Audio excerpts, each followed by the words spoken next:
Tamil Nadu assembly ఎన్నికల్లో పోటీ చేసే అభ్యర్థుల జాబితాలో తన పేరు లేకపోవడంపై బీజేపీ జాతీయ కార్యవర్గ సభ్యుడు అన్నామలై స్పందించారు. ఈ ఎన్నికల్లో రాష్ట్రంలో పార్టీ తరపున పోటీ చేసే అభ్యర్థుల తరపున ప్రచారం చేయడమే తన పాత్ర అని, అది తన బాధ్యత అని చెప్పారు.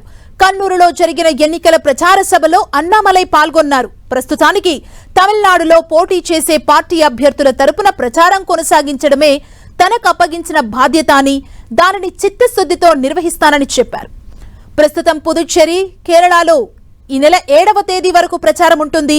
7వ తేదీ నుంచి 23 వరకు తమిళనాడులో బీజేపీ ఎన్డీఏ అభ్యర్థులందరి తరపున ప్రచారంలో పాల్గొంటానని అన్నామలై తెలిపారు.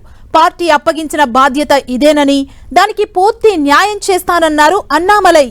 ఎన్డీఏ కూటమితో సంప్రదింపుల అనంతరం తమిళనాడులో పోటీ చేసే 27 మంది అభ్యర్థుల జాబితాను బీజేపీ విడుదల చేసింది. తమిళనాడు బీజేపీలో సింహంగా పేరున్న కె అన్నామలైకి ఈ జాబితాలో చోటు లేకపోవడం చర్చనీయాంశమైంది. అయితే అన్నామలై మాత్రం అసెంబ్లీ ఎన్నికల్లో పార్టీ ప్రకటించిన అభ్యర్థులకు అభినందనలు తెలిపారు. డీఎంకేపై విమర్శలు గుప్పించారు. బీజేపీ కార్యకర్తగా బీజేపీ ఎన్డీఏ కార్యకర్తల విజయానికి పాటుపడతానని చెప్పారు. పార్టీ అభ్యర్థుల జాబితాను కూడా ఆయన తన ట్వీట్ కి జత చేశారు. తమిళనాడులోని 234 అసెంబ్లీ స్థానాలకు పోలింగ్ ఏప్రిల్ 23న జరగనుండగా మే 4న ఫలితాలు వెలువడతాయి. காரணம் இந்த தேர்தலை பொறுத்தவரை எல்லோருக்கும் பணி செய்கின்றேன். தமிழ்நாடு முழுவதுமே பாரதிய ஜனதா கட்சியினுடைய வேட்பாளர்கள் 27 பேர் இருக்காங்க.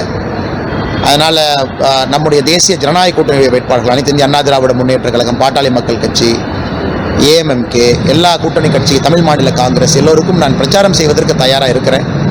ஏன்னா நேற்று கண்ணூர் கேரளாவில் இருந்தங்கன்னா இன்னைக்கு சென்னையில் இருக்கேன், சாயந்தரம் புதுச்சேரி பிரச்சாரத்தில் இருக்கேன், நாளைக்கு கேரளா மூணாறில் இருக்கேன், நாளான்னைக்கு திரும்ப இங்கே இருக்கேன். ஸோ எனக்கும் 21ஆம் தேதி முடியும் வரை ஒரு ஊர் நானும் சென்று கொண்டிருக்கின்றேன். கட்சியினுடைய வேட்பாளர்களை வெற்றி பெற செய்வது என்னுடைய கடமையாக நான் பார்க்குறேன். அதே நேரத்தில் எப்பொழுதும் நான் ஒரு கேண்டிடேட்டு, இந்த தொகுதி எப்பொழுதும் எந்த லிஸ்ட்டில் எந்த ரேஸ்லையும் நான் இல்லை. ஏன்னா பேப்பரில் நீங்கள் நிறைய எழுதுறதுனால நான் கிளாரிஃபை பண்ணுறேன். எந்த தொகுதியும் நான் கேட்கல, எந்த தொகுதிக்கும் போட்டி போடல. அப்படி அண்ணாமலை இந்த எலெக்ஷனில் நிற்கணும் அப்படின்னா எந்த தொகுதியில் வேணாலும் நிற்கலாங்கண்ணா. நம்ம ஒரு தொகுதியில் போய் நீ சுருக்குக்கு நான் பார்க்கல. எல்லா தொகுதிக்குமே வேட்பாளர் இருக்கிறாங்க. உதாரணத்துக்கு கோயம்புத்தூரை பொறுத்தவரை ஒரு சிட்டிங் எம்எல்ஏ எங்கள் வேட்பாளராக இருக்கிறாங்க. அவங்க போட்டியிடுவது தான் முறை. அதே போல் மொடக்குறிச்சி போன்ற இடத்துல நிறைய பேர் வேலை பார்த்துருக்குறாங்க.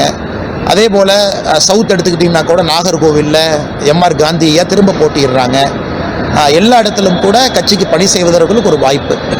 அதனால் நான் எனி டே, இந்த கடந்த ஒரு மாதம் 45 நாள் எந்த ரேஸில் எந்த தொகுதியில் எதையும் நான் யார்கிட்டையும் கேட்கல, அது கேட்கவும் மாட்டேன். அது என்னுடைய பழக்கமும் கிடையாது.